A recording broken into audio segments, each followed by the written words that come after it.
marijuana users had better COVID-19 outcomes, a new study shows, you guys. Very, very interesting.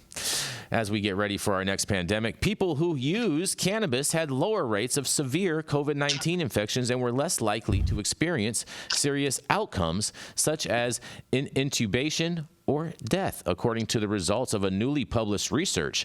The study, which was conducted by researchers at Northwell Health in New York, was published online last week by the peer-reviewed Journal of Cannabis and Cannabinoid Research. In a quote, cannabis users had better outcomes and mortality compared with non-users, the authors of the study wrote. The beneficial effect of cannabis use may be attributed to its immunulatory effects. Is that right, doctors? Immunomodulatory. Yes. Sorry, this is Dr. St. Germain. Sorry, other doctors. Thank you, Mathieu St. Germain. Appreciate that.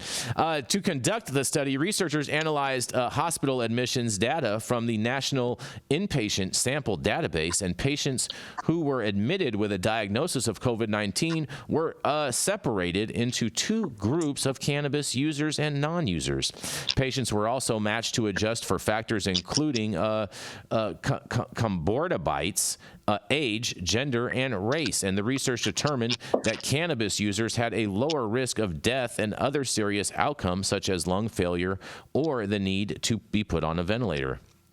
In an additional quote, on initial analysis, cannabis users had significantly lower rates of severe COVID-19 infection, intubulation, ARDS, which is acute respiratory distress syndrome, acute respiratory failure, severe sepsis with multi-organ failure, and mortality, and shorter length of hospital stay, the authors, end quote, the authors of the study wrote. And Cannabis News Source reported on this last week, and after one-on-one matching, cannabis use was associated with lower rates of severe COVID-19 infection, intubation, ARDS, acute respiratory failure, severe sepsis with multi-organ failure, and mortality and shorter length of a hospital stay, you guys.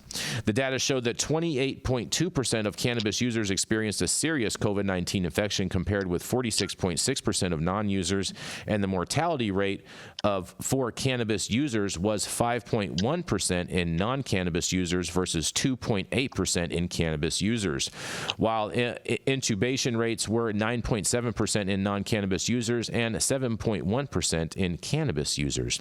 Cannabis users also had slightly shorter hospital stays of 6.4 days compared to 7.0 days for non-users. And it goes into cannabis and inflammation as well. Benjamin Kaplan, MD, a medical marijuana specialist and the author of the doctor-approved cannabis handbook, notes limitations of the study, including challenges with meaningful matching study subjects and a lack of important data, including information levels of patients and the types of cannabis products used by the patients. However, he characterized the results of the research as promising, noting that by lowering inflammation and reducing certain immune responses, cannabis could help prevent severe COVID-19 symptoms, especially the overreaction of the immune system known as cytokine storm, which causes many of the serious complications in COVID-19 patients. In an additional quote, cannabis seems to help calm the immune system when it overreacts with a big problem in severe COVID cases, Kaplan says, and who was not involved in the study, writes in an email in an additional quote, by affecting certain parts of the immune system, cannabis may help prevent the dangerous inflammation that can make COVID much worse. In some cases, this effect could be life-saving, especially for people at risk of severe illness or long-term COVID symptoms, you guys. Well, I think this is great news, especially as we approach election, and, you know, there's talks of an upcoming pandemic and whatnot coming back again, and I just think that this is great news overall, and so I guess, as we would say, weed for the people over here, and I can't wait to hear what you guys have to say about this. Dang, Jason, big words in your article today, friend. Lots of big words. Nice of you to show up, Jenny Beth. Good morning. Cytokine storm. I'm trying Thank to you, doctor. say But it's great news. You're absolutely right. It's not new. We've been following this for a while and noting in preclinical studies that that there's an antiviral and effect and an anti-inflammatory effect, both THC and CBD. So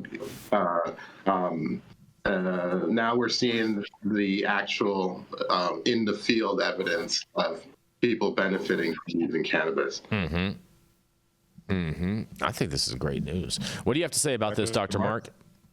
Yeah, so cytokine storm, what Dr. T was referring to, is a natural immunological response kind of gone haywire.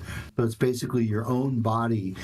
So cytokines are basically hormone-like molecules that are released, and most of them are what we call pro-inflammatory. So they're released by the body's immune response gone haywire, and that's often where there's collateral damage to tissue in the body's ability to just try to heal itself. So yes, like Dr. T, we've known about this for some time, and that's part of the, I guess, anti-COVID nature of cannabis. More exciting is that there was a Canadian group, Dr. T knows about this work, that actually showed that CBD inhibited the binding of the viral capsid protein to human cells. So if you could you've often seen sort of like the graphical schematic of the virus itself. It looks like it's got a bunch of MAGA hats on it, right? There's a bunch of these